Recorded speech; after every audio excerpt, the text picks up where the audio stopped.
जल पावक गगन समीरा पंचर चितयते अधम शरीरा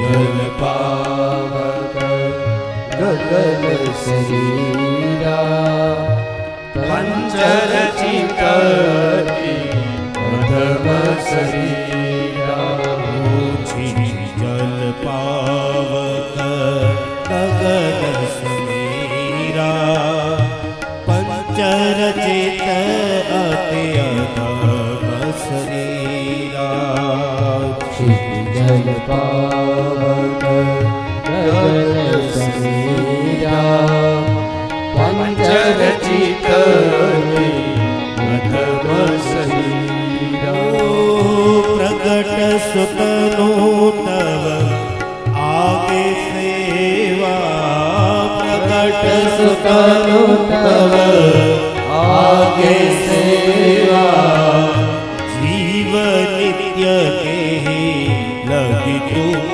रोवा जीव नित्य के लगी तुम रोवा जल पावक गगन समीरा पंचर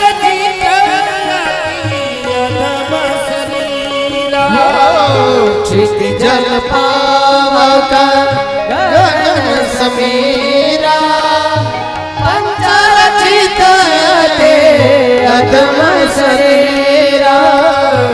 राम जी विश्वामित्र ने कहे गुरुजी आ शरीर छे ए अधम छे। रामचरित मानसમાં કિષ્કિંધા કાંડમાં પણ તુલસીદાસજી પણ કહે છે કે આ અધમ શરીર છે। આપણે વિચાર આવે કે આ શરીરથી તો આ તો સાધન છે, ભગવાનને પ્રાપ્ત કરવા માટેનું સાધન ન હોય તો કેમ થઈ શકે? પણ એના માટે કે શા માટે અધમ શરીર? તો પૃથ્વી તત્વ ક્ષિતિ એટલે અહીંયા क्षिति શબ્દ વાપર્યો છે, પણ क्षिति શબ્દ એટલે પૃથ્વી થાય, જલ એટલે જલ થાય, પાવક એટલે અગ્નિ થાય, ગગન એટલે આકાશ તત્વ થાય, અને સમીરા સમીર એટલે વાયુ તત્વ થાય। આ પંચ રચિત અતિ અધમ શરીરા એવા માટે અધમ શરીર કહેવામાં આવે કે જનની એટલે માં, સ્ત્રીના ગર્ભની અંદર પૃથ્વી તત્વ છે, અને જનક એટલે પિતા, પિતા એના શુક્રાણુનું સ્થાપન કરે છે એમાં, એટલે જલ તત્વ છે શુક્રાણુમાં। આ બંનેના સંયોગથી એક પિંડ બને છે, એ પિંડને અગ્નિ તત્વ કહેવાય, અને એમાં પોલાણ હોય એટલે એને આકાશ તત્વ કહેવાય। ને પોલાણના માધ્યમથી પ્રાણ અંદર પ્રવેશી જાય વાયુના રૂપમાં, એટલે માનવનું આખું શરીર બને છે। પણ જોવા જઈએ તો સાંખ્ય પ્રમાણે પંચ મહાભૂતથી જે પણ પદાર્થો બધા બનેલા છે, એ બધા પદાર્થો જેટલા પણ પૃથ્વીમાં પદાર્થો એ પંચ તત્વોથી બનેલા છે, અને પંચ મહાભૂતથી જ પ્રકૃતિ બનેલી છે। વેદાંત એવું કહે છે કે આત્મા છે ને, વૈદિક સાહિત્યમાં આત્માને પુરુષ કહેવાનું છે। આ આત્મા પુરુષ છે, પણ એ આત્મા જ્યારે પ્રકૃતિનો સહારો લે ત્યારે એ શુદ્ધ બુદ્ધ આત્મા બદ્ધ બની જાય છે, અને આ પ્રકૃતિ પંચ મહાભૂતોથી બનેલી છે। આ શરીર છે પ્રકૃતિને આધીન એવા માટે છે કે આ શરીર પંચ તત્વોથી બનેલું છે। એ પંચ તત્વ એટલે જ પ્રકૃતિ। આ પૃથ્વી તત્વ છે જેને કહેવામાં આવે અસીમ સહનશીલતાનો દ્યોતક પૃથ્વી તત્વ છે। જલ છે શીતલતા પ્રદાન કરનારું છે, અગ્નિ છે વિચાર શક્તિને સહાયક થનારું છે, આકાશ છે એ આવશ્યક સંતુલન કરવા માટે છે, અને વાયુ તત્વ છે સ્મરણ શક્તિ માટે છે। શરીરને અધમ એવા માટે કર્યું છે કે આ અંદર રહેલો આત્મા શુદ્ધ બુદ્ધ આત્મા હતો, એ પ્રકૃતિના સંપર્કમાં આવ્યો, પંચ તત્વોના સંપર્કમાં આવ્યો, અને શરીરના રૂપમાં જ્યારે આત્માને બદ્ધ થવું પડ્યું ત્યારે એ આત્મા બદ્ધ તો થઈ ગયો, પણ એ મુક્ત હતો, એની મુક્તિને ખોઈ બેઠો છે।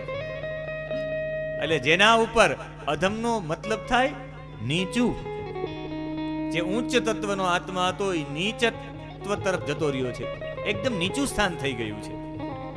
એટલે અધમ કહ્યું છે, કારણ કે આ શરીર મળે તો જ ભોગ ભોગવવાની ઈચ્છા થાય.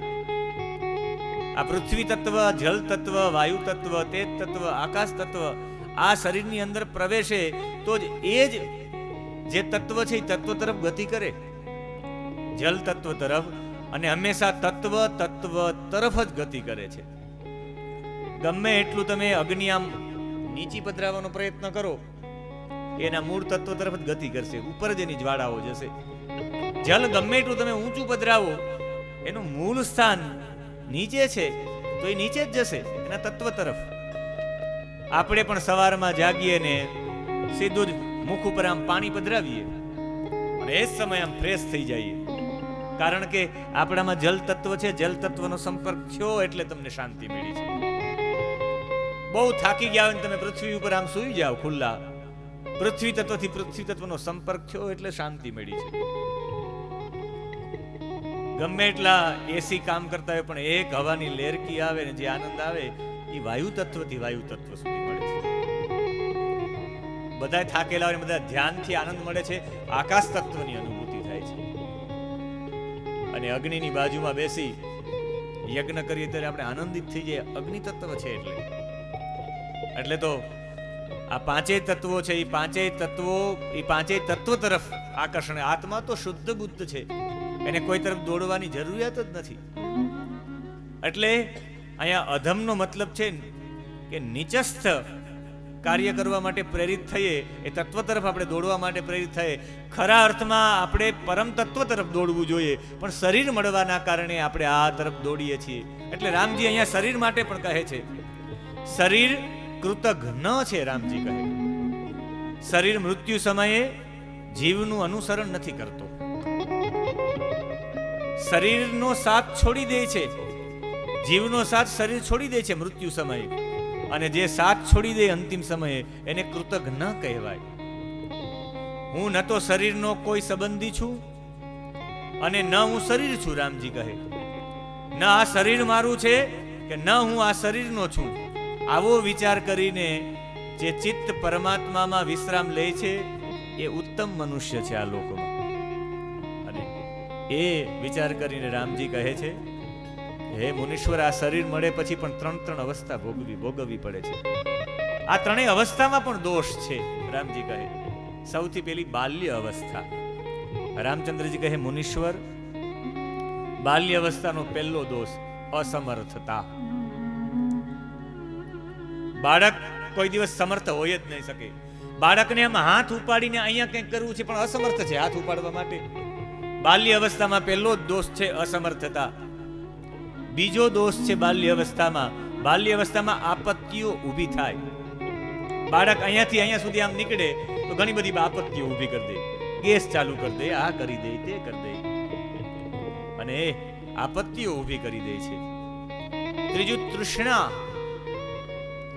ઈચ્છાઓ. બાળકના મનમાં ઈચ્છાઓ ખૂબ થાય. રામજી કહે ઈચ્છા થાય, બોલી ન શકવું. તમે જ્યારે બોલી ન શકો ત્યારે સૌથી વધારે ભાર મન ઉપર થાય છે. જેટલા મૌન રાખે છે ને એને વાસ્તવિકમાં મૌન કેવું રાખવું જોઈએ? એ મૌન રાખે તો મૌન જ રાખે, પાટીમાં લખી દે. મન ઉપર કેટલું ડિપ્રેશન આવતું હશે. તમે ખાલી વાણી દ્વારા મૌન રાખો છો, પણ જ્યારે બોલી ન શકે ત્યારે માણસનું મન બહુ ઉદ્વેગ વાળું થાય. મૌન રાખવાનો મતલબ છે ખાલી અહીંયાથી જ મૌન નહીં, અહીંયાથી પણ મૌન, અહીંયાથી પણ મૌન, અહીંયાથી પણ મૌન, અહીંયાથી પણ મૌન. સાચી સાધના અહલ્યાએ કરી છે. ગૌતમે અહલ્યાને શ્રાપ આપ્યો હતો વાલ્મીકી રામાયણમાં કે વાત ભક્ષા નિરાહારા તપંતી ભસ્મ સાયિની. શ્રાપ આપ્યો હતો કે તારે વાત ભક્ષા ખાલી વાયુને ભક્ષણ કરવાનો. હવે વાયુને ભક્ષણ કરવાનું એટલે બીજું કઈ જમવાનું નહીં, ચોખવટ કરી દો. પછી નિરાહારા શા માટે કહ્યું? આહાર વિના રહેવાનું. એનો મતલબ છે વાત ભક્ષા એટલે તારે ખાલી વાયુ ભક્ષણ કરવાનો. આહાર અહીંયાથી પણ લેવાય, અહીંયાથી પણ આહાર લેવાય, અહીંયાથી પણ આહાર લેવાય. કંઈક સારી વસ્તુ જોઈ લ્યો ને, સંતોષ થઈ જાય કે ભાઈ હવે જમવાની જરૂર નથી. આજ મારાથી સારામાં સારું દ્રશ્ય જોવાઈ ગયું છે, એને જમવાની જરૂરિયાત ન પડે. ખોરાક મળી ગયો અહીંથી, સારા ભજન હાલતા હોય તો જમવાની ઈચ્છા થાય. અમે તો આવા ભજન ના ગાઈ શકીએ પણ અમને આનંદ ખૂબ આવે થાય ને અમે એવું વિચાર્યું કે રામની કથા છે તો ભલે રામાનંદી પધારે એમ. રામના ગુણગાન તો રામાનંદી જ ગાય ને. તો કહેવાનો ભાવ છે કે જ્યારે માણસ પોતે બોલી ન શકે, વાત ભક્ષા નિરાહારા, આહાર લેવાની મનાઈ કરી છે. આહાર અહીંયાથી પણ લેવાય, સારું કંઈક સાંભળો તો આહાર લેવાય, સારી વાતો મનમાં જાય તો આહાર લેવાય. તારે કોઈ પણ વ્યક્તિને આશ્રમમાં તારે રહેવાનું, તારે તપંતી, તારે તપ કરવાનું, પણ કોઈને પણ જોવાના નહીં. અહલ્યાએ એક પણ વ્યક્તિને જોયા ન હતા. એટલે તો રામને કેવું પડ્યું વિશ્વામિત્રજીને, ગુરુદેવ આ આશ્રમ કોનો છે? આ આશ્રમમાં જવાની ઈચ્છા છે, એટલો મોટો આશ્રમ છે. રામજી સામે થઈ ગયા, બાકી અહલ્યાનું તો વ્રત ચાલુ હતું કે નહીં, હું કોઈને જોઈશ નહીં, કોઈની વાતે નહીં સાંભળું, નિરાહારા, કાનથી પણ નહીં, તપંતી હું તપ કરીશ, અને ભસ્મ સાયની, ભસ્મમાં સૂતી રોજ.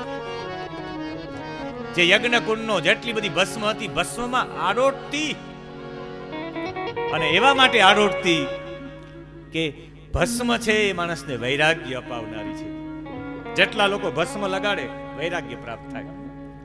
એટલે તો ગિરનારમાં શિવરાત્રીમાં બધા ભસ્મ લગાડીને આવ્યા હોય છે. વૈરાગ્યની પ્રાપ્તિ થાય ભસ્મથી. એમાં પણ જો બિલ્વ વૃક્ષની ભસ્મ અને એમાં ગાયના છાણાની ભસ્મ હોય તો વૈરાગ્ય પ્રાપ્ત થાય. દરેક જેટલી પણ સામગ્રી છે એ સામગ્રીનો પ્રયોગ, જેવી રીતે સિંદૂર છે તો સિંદૂર પોતાના જીવનમાં કામુકતા અર્પણ કરનારો છે, ભસ્મ છે વૈરાગ્ય અર્પણ કરનારું છે. અને ભસ્મ લગાડી ભસ્મમાં રોજ શયન કરતી, શયન કરવા સમયે પણ કોઈ જોઈ ન જાય. અદૃશ્ય સર્વભૂતાનામ, તારે કોઈને પણ દેખાવાનું જ નહીં, અદૃશ્ય સર્વભૂતાનામ. અને આશ્રમેસ્મિન વશિષ્યસી, તારે આશ્રમમાં આવી રીતે રહેવાનો આવો શ્રાપ આપ્યો હતો. હજારો વર્ષ સુધી તપસ્યા કરી આવી, એને ત્યાં રામ પધારે, સામેથી પધારે. ગૌતમ નારી શ્રાપ બસ ઉબલ દેહ ધરી દે,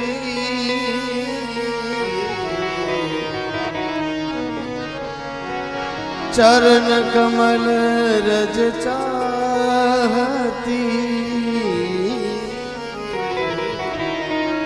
કૃપા કરહુ રઘુબીર, કૃપા કરહુ રઘુબીર. માણસ બોલી ન શકે, બોલી ન શકે એનો મતલબ છે મન ઉપર સૌથી વધારે ભાર પડે. બાલ્ય અવસ્થાના દોષ રામજી કહે છે. મૂઢ બુદ્ધિ, બુદ્ધિ દ્વારા કંઈ જાણી ન શકાય. બાળક અવસ્થામાં, બાલ્ય અવસ્થામાં તમે કંઈ પણ મૂઢ બુદ્ધિ હોય છે, આ પણ દોષ છે બાલ્ય અવસ્થાનો. રમકડા વગેરે વસ્તુઓમાં અભિલાષા, અભિલાષાઓ વધતી જાય છે, બાલ્ય અવસ્થાનો દોષ. ચંચળતા અને દીનતા પણ બાલ્ય અવસ્થાનો દોષ છે. બાળક બહુ ચંચળ હોય. રજોગુણનો સૌથી વધારે પ્રભાવ જો માણસના જીવનમાં હોય તો બાલ્ય અવસ્થામાં હોય છે. અને બાલ્ય અવસ્થામાં જ આ બધું પ્રગટ થાય છે. કહે છે કે બાળક બધા લોકો માટે તિરસ્કૃત હોય છે. નાના બાળકો હોય ને નાના બાળકો હોય એક તોફાન એટલા કરતા હોય કે લોકો એનાથી દૂર ભાગતા હોય છે, બધાને તિરસ્કૃત કરે. રામજી કહે છે એની ચંચળ શ્રેષ્ઠાઓથી, એની ચેષ્ટાઓથી, મૃત્યુથી પણ અધિક દુઃખ આપનારી હોય છે. નાના બાળકો તોફાની પણ એવા હોય છે. અહીંયા આવતો હતો એ પહેલા જ એક નાનકડું બાળક ઘરે આવ્યું ને કોઈ સાથે લઈ આવ્યા છે ને એ રૂમમાંથી બીજા રૂમમાં જતું રહ્યું. ત્યાં જઈને ફોટા બોટા બધું નીચે પાડી દીધું. અવાજ આવ્યો જ્યારે ખબર પડી કે બાળક રૂમમાં પહોંચી ગયું છે. કહેવાનો ભાવ એ છે કે બાળકમાં અતિ દુઃખ આપનારી, મૃત્યુથી પણ વધારે દુઃખ આપનારી ચેષ્ટાઓ હોય છે. રામજી કહે કે બ્રહ્મન, બાલ્ય અવસ્થા બહુ સુંદર છે એવી કલ્પના કરે છે, એ બધાની બુદ્ધિ વ્યર્થ છે. બાલો બલવતા શ્રેય મનોરથ